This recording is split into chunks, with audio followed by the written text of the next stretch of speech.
कहते हैं गरीब इंसान की सबसे बड़ी ताकत उसका हौसला होता है, और जब एक माँ अपने बच्चों के लिए लड़ती है तो किस्मत भी उसके आगे झुक जाती है। बहुत पुराने समय की बात है। पहाड़ों के बीच बसा एक छोटा सा गांव था। वहीं रहती थी सीता, एक साधारण औरत, लेकिन दिल से पहाड़ जैसी मजबूत। पति की मौत के बाद उसके पास न जमीन बची थी न पैसा, बस 2 छोटे बच्चे और जिम्मेदारियों का बोझ। सुबह का समय था, ठंडी हवा चल रही थी। सीता टोकरी में फल सजाते हुए बच्चों से बोली, रवि, मीना, तुम लोग घर में रहना, मैं बाजार जाकर फल बेच कर आती हूँ। अम्मा, लोग खरीदेंगे ना? सीता मुस्कुराई, लेकिन आंखों में चिंता साफ थी। मेहनत कभी खाली नहीं जाती बेटा। उस दिन से सीता रोज खेतों से फल इकट्ठा करती और गांव के चौक में बैठकर बेचती।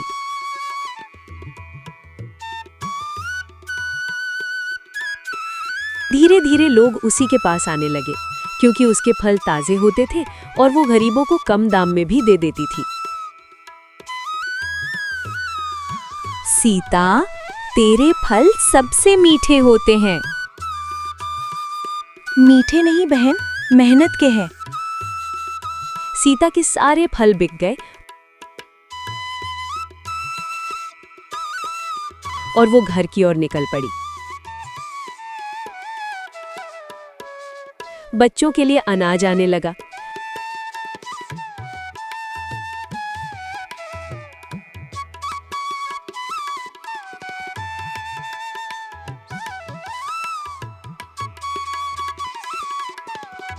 घर में पहली बार चूल्हा रोज जलने लगा। चौपाल पर कुछ लोग बैठे बातें कर रहे थे। देखा, सब उसी से फल खरीदते हैं। हमारे खेतों के फल सड़ रहे हैं। अगर उसका काम बंद हो जाए तो सब हमारे पास आएंगे। जलन इंसान को सबसे ज्यादा अंधा बना देती है। उन्होंने बुरा प्लान बना लिया। रात का अंधेरा। कुछ लोग चुपके से सीता के छोटे खेत में पहुंचे। उन्होंने बाड़ तोड़ दी और जानवर अंदर छोड़ दिए। गाय और बैल पूरे खेत को रौंद गए। पेड़ टूट गए, फल जमीन पर बिखर गए। सुबह होते ही सीता रोज की तरह अपने बच्चों के साथ खेतों की तरफ निकल पड़ी।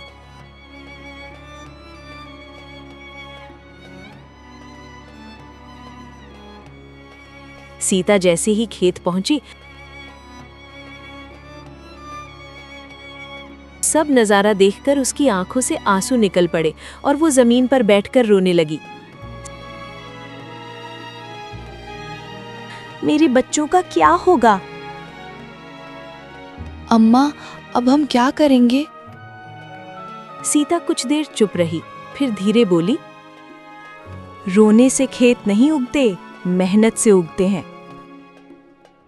उस दिन उसने हार मानने के बजाय फिर से खड़े होने का फैसला किया। उसने फिर से शुरू किया, खेतों में काम करने लगी। बच्चे भी उसका साथ देने लगे। उन सब ने मिलकर कड़ी मेहनत की। गांव वाले हंसते थे। फिर से शुरू कर रही है, कितनी जिद्दी है। सीता बस मुस्कुराती। कुछ महीनों बाद छोटे पौधे बड़े हो गए।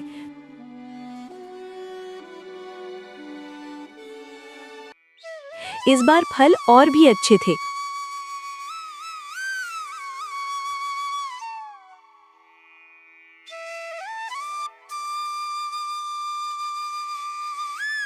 बाजार में लोग फिर उसी के पास आने लगे।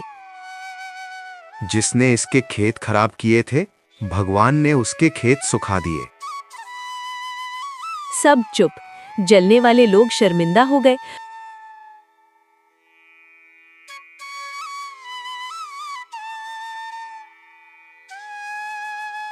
वो लोग सीता के पास आए। हमसे गलती हो गई, हमें माफ कर दो। सीता ने कुछ देर देखा, फिर मुस्कुरा दी। अगर मैं भी नफरत रखूंगी तो फर्क क्या रहेगा? उसने उन्हें फल दे दिए। अब उसका घर खुशियों से भर गया। बच्चे पढ़ने लगे और गांव वाले उसे सम्मान से बुलाने लगे। फल वाली माँ। जिंदगी में जीत ताकत से नहीं, हिम्मत से मिलती है। और जो इंसान गिरकर भी उठना जानता है, दुनिया उसी के आगे झुकती है।